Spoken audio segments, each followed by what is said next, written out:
Connaissez-vous vraiment vos voisins? Si oui, à quel point?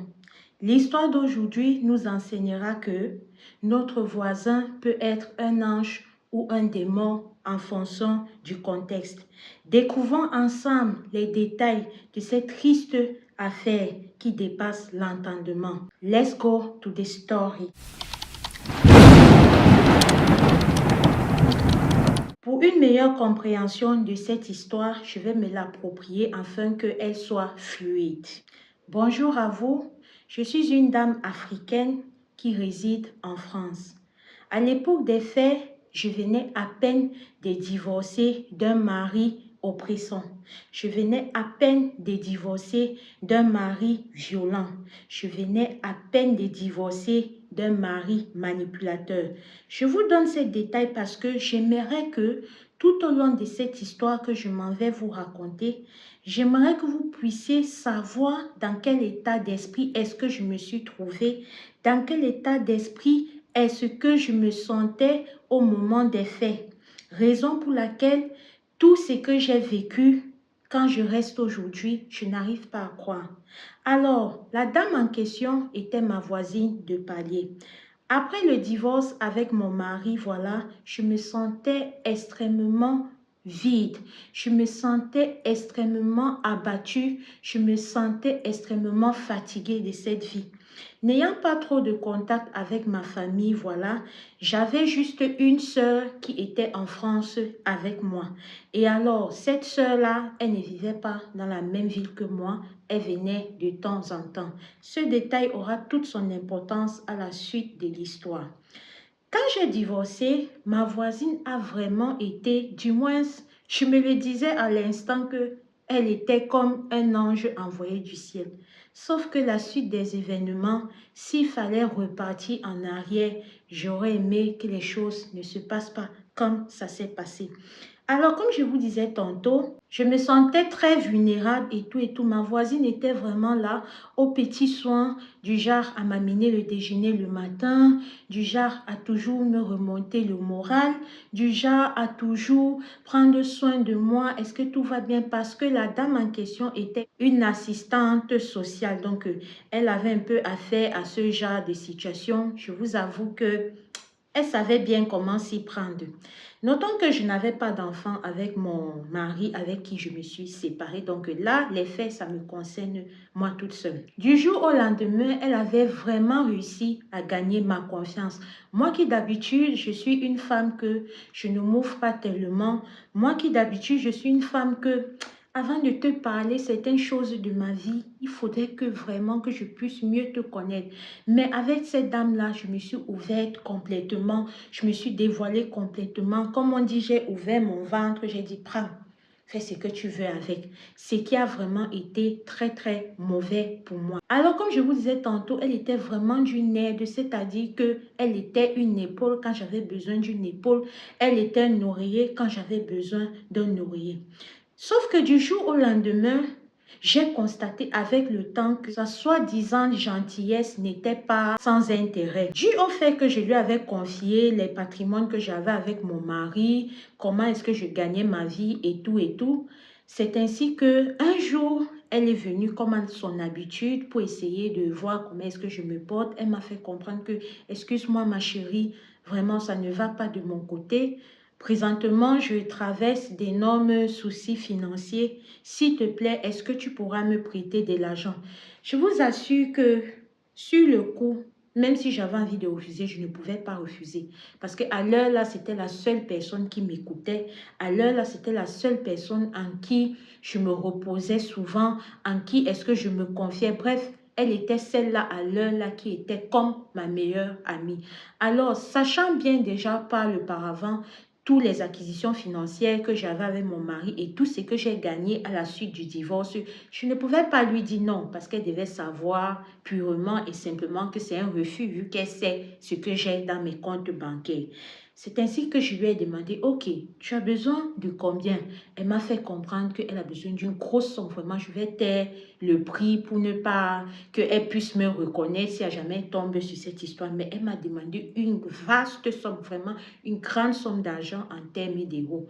Ayant totalement confiance en cette dame, voyant que c'est la seule qui a été avec moi pendant mes moments difficiles et étant une personne de belle âme au fond de moi, j'ai décidé de lui donner l'argent. L'erreur que j'ai commise et que je n'aimerais pas que s'il y a quelqu'un qui soit dans cette situation-là maintenant, commette la même erreur, c'est que en lui remettant de l'argent, je n'ai pas signé de document avec elle qui atteste qu'elle me doit de l'argent.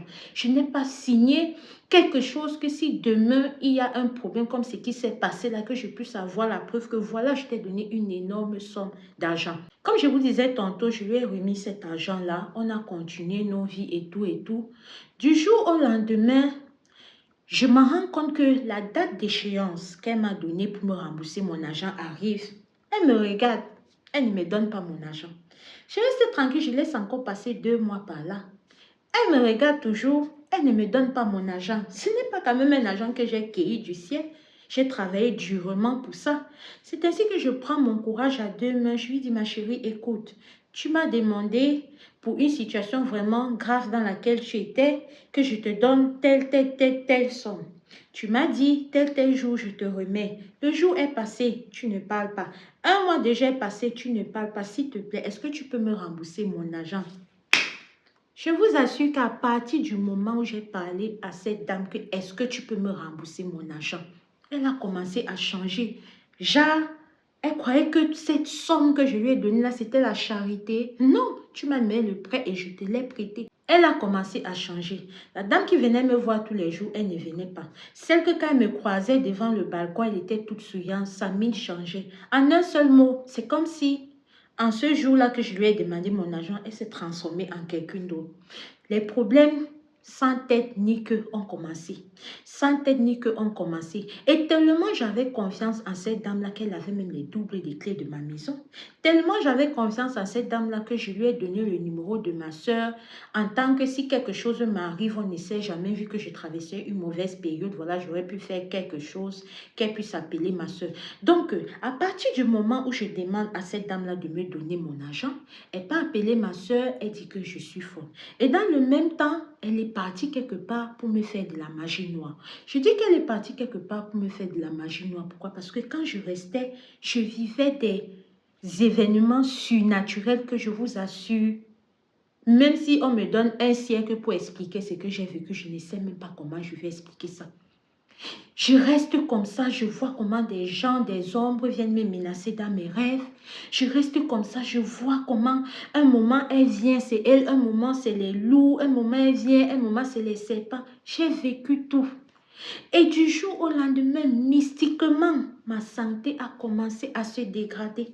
Jusque-là, je demande toujours mon argent. Elle ne me gérait même plus. Vous voyez le genre que tu parles à quelqu'un, c'est comme si c'est au vent. Cette dame n'avait plus mon temps et de jour en jour, je commençais à me sentir tellement mal. Ma santé, ça n'allait pas. Ou vraiment, je juge que cette dame a dépassé les bornes. C'est quand tellement j'insistais à avoir mon argent, elle est partie à l'hôpital pour essayer de m'interner. Elle est partie à l'hôpital en disant que je suis une personne malade. Et pour pouvoir justifier cela, à mon insu, comme je vous ai dit, qu'elle avait le double de mes clés. C'est comme ça qu'elle est venue installer des caméras chez moi à mon insu. Ce qui fait que quand je vivais tous ces moments surnaturels dans lesquels elle m'a plongé avec sa magie noire, voilà les pratiques qu'elle a fait sur moi, elle enregistrait. Aux yeux des autres, c'était peut-être comme si je suis malade, mais je vous assure, devant le Dieu que je sais, je ne suis pas malade. Je vous assure, devant le Dieu que je sais, je ne suis pas malade. Et je l'ai vu un soir en songe, un homme que je ne sais pas comment je vais décrire, est venu me rassurer que ma fille, tu n'es pas malade. Tu n'es pas malade. Il m'a tellement parlé. À la suite de l'histoire, vous allez comprendre ce qu'il m'a dit et ce que j'ai fait. Donc, comme je vous disais, c'est comme ça qu'elle part. Elle cherche à m'interner dans un hôpital psychiatrique. Tout ça parce que j'ai réclamé ma forte somme d'argent qu'elle me devait. Du jour au lendemain, bonne madame décide d'appeler ma grande sœur. Elle a réussi à convaincre ma propre grande sœur, même père, même mère, née du même ventre de notre mère. Elle a réussi à convaincre ma grande sœur, même sang, que je suis malade. Ma propre grande sœur a préféré croire à une inconnue que de me croire moi, sa sœur. Moi, son unique famille. Moi, son sang.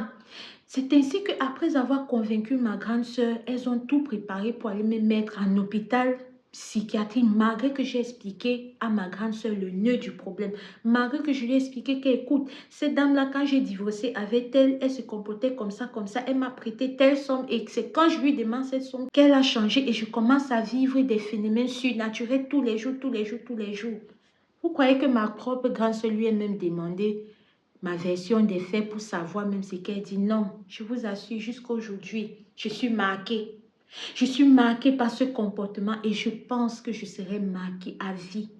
Alors, j'ai essayé bien que mal d'expliquer aux médecins que je ne suis pas malade et tout, mais ils avaient pris leur décision qui était de m'interner.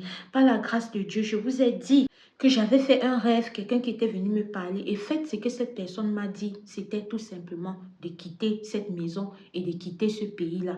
Et quand je suis restée, je me suis rendu compte que mon agent il ne me remettait pas. Au contraire de cela, on voulait plutôt me faire passer pour une malade, aller m'injecter des médicaments que je ne sais pas. J'ai préféré quitter le pays où j'étais et je me suis exilée ailleurs. Et je vous assure, malgré tout ça, au jour d'aujourd'hui, cette dame ne m'a pas remis ma forte somme d'argent. Je ne sais pas comment est-ce que je peux faire pour qu'elle me remette mon argent. Je n'ai pas de ressources. S'il vous plaît, s'il y a des personnes ici qui connaissaient le droit ici en Europe, en France, aidez-moi vraiment à entrer en possession de cet argent. Parce que c'est un argent que j'ai durement galéré pour avoir. Je ne me suis pas levée à aller cueillir ça sur les arbres. Et le plus pire dans tout ça, c'est que les pratiques qu'elle avait fait sur moi, on a pratiquement 10 ans et plus aujourd'hui, ça continue à agir sur moi. Ça continue à me persécuter. Ça continue à me pourrir la vie. De ce côté-ci aussi, j'aurais besoin de votre aide. Excusez-moi de vous dire ça, mais le problème c'est que je ne sais même pas comment est-ce que j'aimerais que vous m'aidez parce que j'ai peur que à cause de ça, des gens vont me dire on a des cellules de prière, tout ça et que je parte me retrouver dans des sectes et je ne sais pas, avec des gourous, je ne sais vraiment pas, mais s'il y a quelqu'un d'une manière aussi limpide et claire que ça qui pourra me venir en aide, je vous en prie, venez-moi en aide. Ça ne va pas. Ça ne va pas. Et je n'arrive pas à comprendre ce que j'ai bien fait pour mériter cela. Shalom. Alors la famille, là c'était l'histoire d'une sœur africaine qui du jour au lendemain, après avoir divorcé avec son mari, se sentait vraiment mal, a décidé de faire confiance à sa voisine qui s'est présentée comme son ange en ce moment-là, alors que c'est elle qui allait être son démon sur terre. Sincèrement, comme elle a demandé, je rapporte juste ses paroles, vous voyez, s'il y a quelqu'un qui pourra l'aider, premièrement, à entrer en possession de son argent, s'il vous plaît, contactez-moi sur WhatsApp. S'il y a quelqu'un qui pourra l'aider dans ce côté de magie noire qu'elle n'arrive pas à sortir de sa vie et qui jusqu'à aujourd'hui, selon ses dires, tout ce qu'elle entreprend ne marche pas, il y a comme cette sorte de mauvais nuage noir là sur elle au quotidien. Je vous en prie, entrez aussi dans mon inbox. Et je dis que ce soit vraiment des personnes de bonne foi. Je vous en prie. Je pense que cette chaîne est faite pour ça. Donc, si elle a pensé à nous, notre petite communauté, si c'est qu'elle a vraiment pensé qu'elle pourra avoir de l'aide et du soutien dont elle a besoin à travers nous, montrons-le lui. Montrons-lui que elle ne s'est pas trompée, montrons-lui qu'elle a toqué à la bonne porte. Alors là, ça fait partie du concept ou du moins de notre playlist Histoire vraie et mystique. Et si tu aimerais nous raconter ton histoire vraie et ou mystique que tu as vécue, je t'invite à nous écrire sur notre WhatsApp et là-bas on se met d'accord sur les thèmes de comment est-ce que tu voudrais que je présente ton histoire. Je peux me l'approprier comme celle de la sœur et bien d'autres dont je fais ici, je la raconte. Ou alors, si tu veux, je balance directement ton audio. Tu es le roi ici et ou la reine, on fait comme tu veux. Ici, c'est la démocratie, rassurez-vous. Alors, nous avons également une deuxième playlist qui est constituée des True Crime africains. Je vous invite aussi à aller regarder parce que c'est très éducatif, voilà. Et aussi des astuces de grand-mère, voilà, que si j'ai eu à utiliser ou bien mes proches et que ça marche, je vous balance cela. Vous savez, je ne saurais terminer cette vidéo sans vous rappeler que le dehors est miné, de prier sans cesse et d'être prudent ou prudente. Et j'ose croire que de par la mélancolique de cette histoire, vous avez pu quand même tirer des leçons, vous avez pu comprendre quelque chose que soit vous comprenez déjà, soit vous connaissez déjà ou que vous ne connaissez pas. Qu'à cela ne tienne, si vous êtes arrivé jusqu'à ce niveau, écrivez espoir en commentaire. Espoir parce que la sœur a besoin d'un nouveau espoir. Espoir parce que la sœur compte sur vous pour pouvoir aller mieux. Alors, en fonction de où tu m'écoutes, je te dis un bonjour ou un bonsoir selon ton fuseau horaire. Je vous remercie et à très bientôt. Bye bye.